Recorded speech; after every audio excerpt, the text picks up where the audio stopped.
ان انا اقدر اقول له مثلا لو العمود دوت مثلا 20 في 20، مثلا نكتب 20 عرضه وعمقه 20، وهدوس انتر. هنلاقي هنا ان العمود اتعمل مكانه وحده من ورا زي ما انت شايف كده. تعالى اوريك واحده من الوحدات اللي انا شخصيا عجباني جدا، لعبت عليها كتير واللي اتضافت للمكتبه مؤخرا. الناس اللي في تقريبا 2 أو 3 وصلت ليهم الكورنر دي. آه، الكورنر دي فيها شوية مميزات حلوة أوي، يعني هي صعبة شوية آه، بس هتريحك في الاستخدام وهتضيف كتير ل AG سمارت لايبراري. طبعا عندنا طبعا زي ما احنا عارفين تحكم في التحكم في الطول والعرض، ده شيء أساسي. مثلا نخليها برضو 120. هنلاقي إن الضلف بتتظبط أوتوماتيك معاها، وتفتح وتقفل عادي في مكانها الطبيعي. حتى لو خد بالك، حط تحتها 100 خط. حتى لو دي خليت مثلا دي 35 كده، جبت الجنب التاني زي ما هو نفس الكلام، هتلاقيها بتتظبط معاك عادي. فخلاص يعني الموضوع ده مش عايز اقول لك احنا بس الحمد لله اللي بنتميز بالكورنر دي. إيه، تلاقي في الجنب يعني عين، ما تخليش يعني خلي لين الاكس مع لين الواي، يعني طول والعمق مختلفين، وكمان خلي الجنب الشمال والجنب اليمين مختلفين عشان تتأكد ان ده الشغل ده بروفيشنال ولا لا. كده خلاص احنا اتأكدنا من هنا. احنا اللي اتأكدنا، يعني احنا بنقول للناس لان اصلا يعني ما ينفعش ان انت او انا بتكلم عن نفسي ان انا مثلا اشوف ملحوظه عند حد وادخل اعمل عليها كومنت وما اكونش انا بعرف اعمل الحاجه دي. يعني ده بيبقى عيب. هو وبرضو القصد مش ان انا آه، بتكلم على حد بعينه، او لو انا اي زميل او اي حد من الناس المهندسين المحترمين لما بيكون بيعمل حاجه وبيعرضها بحاول ان انا مثلا اوجه نظره لحاجه معينه. هو لو طلب المساعده مش هتاخر عنه، بس انا لفت انتباهي حاجه فعملت عليها كومنت.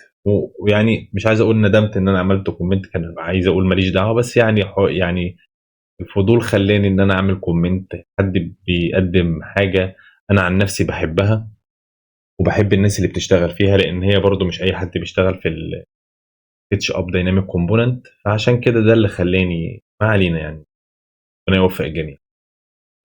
دي اول ده الاوبشن اللي انا بتكلم عليه، ان انت ضلفتك تبقى ماشيه مع الشطف اللي انت عامله. طيب في اوبشن عندي ايه؟ عندي ان انا مثلا بخلي الضلفه شمال، ضلفه واحده شمال او يمين على حسب ما انت عايز. واحده شمال، ضلفه يمين كده عادي.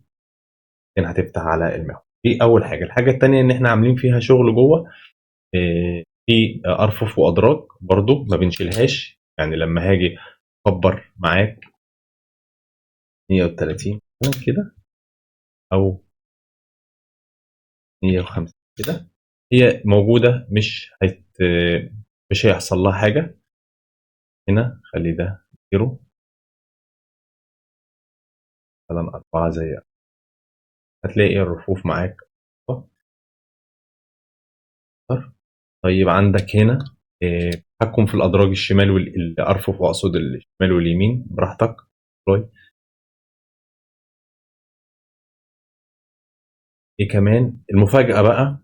المفاجأة اللي إحنا عاملينها إن في ناس كتير، يعني في ناس اتكلمت كتير قالت إن إزاي وحدة كورنر زي كده خلي مثلا لو في ظهرها عمود. يعني بص، خد بالك، خد بالك من المعادلة، خد بالك من المعادلة اللي أنا هقولها لك دلوقتي دي. أنت دلوقتي عامل كورنر، عامل كورنر كده. الناس اللي هي بتشتغل تصميم وبتخرج كات ليست فيهمها جدا ان انا لو عندي وحده فيها عمود في الكورنر، ان العمود ده يخصم مكانه في الوحدة. طيب هل إحنا وقفنا ساكتين قدام حاجة زي كده؟ لأ.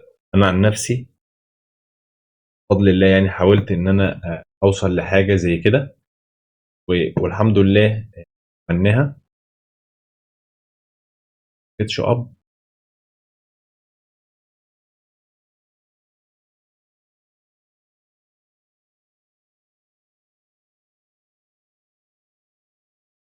طيب بالنسبة للموضوع، لو أنا عندي عمود، عندي هنا أوبشن في الكورنر، إن أنا أقدر أقول له مثلا لو العمود دوت مثلا 20 في 20، مثلا نكتب 20 عرضه في عمقه 20، وهدوس انتر. هنلاقي هنا إن العمود اتعمل مكانه وحدة من ورا زي ما أنت شايف كده، نشأ جنبين جوه داخلي، إن أنا لو بجلده والرف نفسه اتخصم منه مقاس العمود. آه، دي برضو من الحاجات اللي هتكون احنا بس في مكتبتنا، احنا بس اللي عندنا الحته دي، ان انا اخلي عمود تاني زيرو كده. انا ما عنديش عمود، عندي عواميد كده، اعمده في الكورنر ده. طيب لو انا عندي عمود، اعمله لك المره دي بشكل تاني، خليه مثلا 15 في 35، 35 كده. تلاقي العمود اتخصم مكانه في الوحده. لو انت رحت خدت الوحده ورحت بيها على الكات ليست، هتلاقي إيه كده كات ليست. ده المرجع بتاعنا دايما في شغلنا، ان هو